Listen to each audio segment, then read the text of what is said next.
संदीप ने अपनी माँ के कहने पर गांव में शादी कर ली थी। लड़की का नाम था सुनीता। माँ का कहना था एकदम मॉडर्न बहू नहीं होनी चाहिए, लेकिन उन्हें नहीं पता था कि गांव से आने वाली बहू सुंदर सुशील तो होगी और उसको गांव से बाहर भी निकाल लाएंगे, लेकिन उसके अंदर का गांव कैसे बाहर निकलेगा। शादी के कुछ दिन बाद, माँ टिफिन तो देना जरा। बेटा अब तो स्कूल नहीं ऑफिस जाता है, माँ से नहीं अपनी बीवी से टिफिन मांगा कर। ओके माँ। सुनीता टिफिन ले आओ। एक किलो टिफिन, इसके अंदर पिस्ता डाल दिया है। पिस्ता? पिस्ता क्यों? सास जी ने बोला था ना कि आपको पिस्ता बहुत पसंद है। ओहो, मैंने पिस्ता नहीं पास्ता बोला था, पास्ता। पास्ता? कहीं होता है पास्ता? अरे बेटी तू रहने दे, मैं बना दूंगी। अच्छा किया कि पाव भाजी बनाने का नहीं बोला, वरना किसी के पाव बना देती है। सुनीता को बुरा लगता है, लेकिन उसकी नादान हरकतें कम नहीं होती। ऐसे ही एक दिन, अरे तुमने ये क्या लगाया है? अरे आप वो फूस फूस करके लगाते हैं ना, वही। डियो? का दियो? किसको दियो? अरे वही ना जिससे खुशबू आती है। हाँ हाँ सही पकड़े हैं। अच्छा लेकर तो आना। कौन सा डियो लगाया तुमने? अभी लेकर आते हैं जी। संदीप की बात मानकर सुनीता अंदर से खुशबू वाला फुसफुस लेकर आती है। ओएमजी!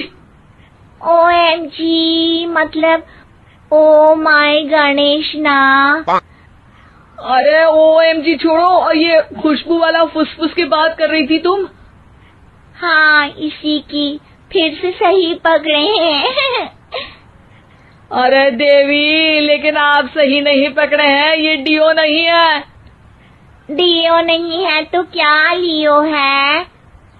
अरे ये रूम फ्रेशनर है, जिसको कमरे में छिड़कते हैं, खुद पर नहीं। कोई बात नहीं, माँ कहती थी आत्मा किराएदार है, शरीर एक किराए का कर्म। हम शरीर पे ये डाल लिए तो क्या फर्क पड़ जाएगा।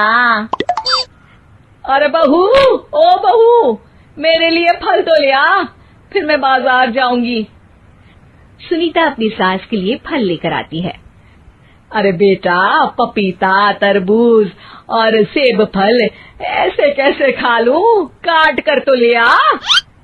माँ जी, मेरे गांव में तो खेत से उठा के सीधा खा लेते हैं। अरे ये तेरा गांव नहीं है ना।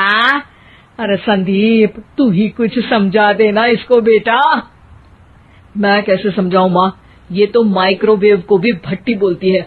कल मैंने बोला हाय कैसी हो, तो बोलती है किसी को हाय नहीं लगानी चाहिए।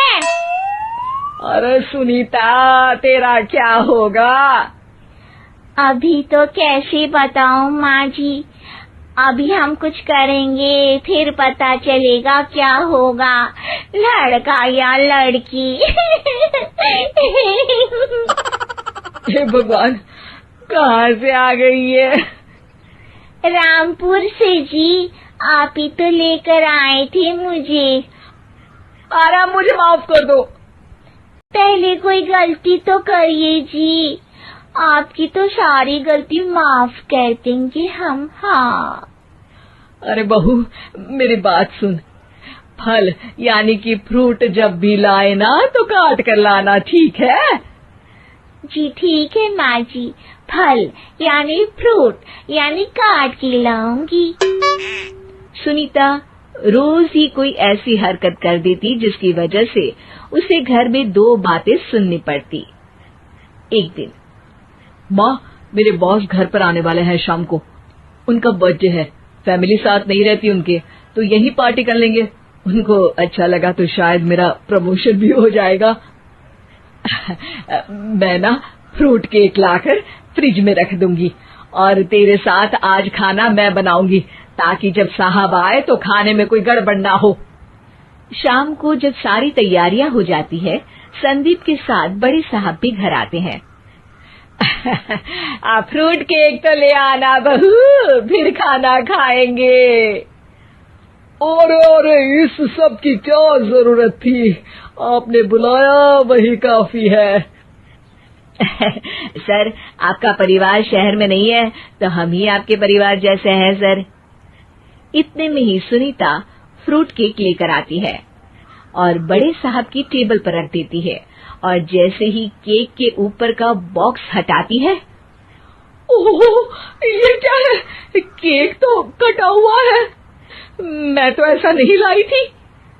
आप मुझे शाबाशी दे सकती है माँ जी, मैंने ही केक काट दिया। आपने कहा था ना, फल यानी फ्रूट यानी हमेशा काट के लाना, तो फ्रूट केक भी तो फ्रूट ही है ना, तो मैंने पहले ही काट लिया। हूँ ना मैं समझदार। अरे बहू, ये क्या किया? केक हमेशा वही काटता है जिसका जन्मदिन होता है। तुझे एक बात भी समझ नहीं आती, एक नंबर की बेवकूफ है। पूरा माहौल बिगड़ चुका था।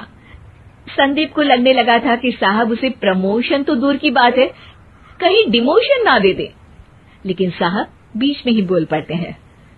अरे कोई बात नहीं, ये इनकी बेवकूफी नहीं है, इनका भोलापन है। बेटा आप कहाँ से हो? रामपुर गांव से। अरे वाह, गांव से? फिर तो आपके गांव में ताजे फल और सब्जियां मिलते होंगे। हाँ, सही पकड़े हैं। हम तो काटते भी नहीं, सीधा खा लेते हैं। मैं ना एक बार तुम्हारे गांव घूमने जरूर चलूंगा। क्यों संदीप, ले चलोगे ना? मुझे गांव घूमना बहुत पसंद है। बस फिर क्या था, संदीप और सास दोनों खुश हो गए, क्योंकि साहब को सुनीता ने गांव की बात करके खुश कर दिया था। अब संदीप का प्रमोशन पक्का था। शिक्षा, कभी भी किसी भी गलती पर घबराना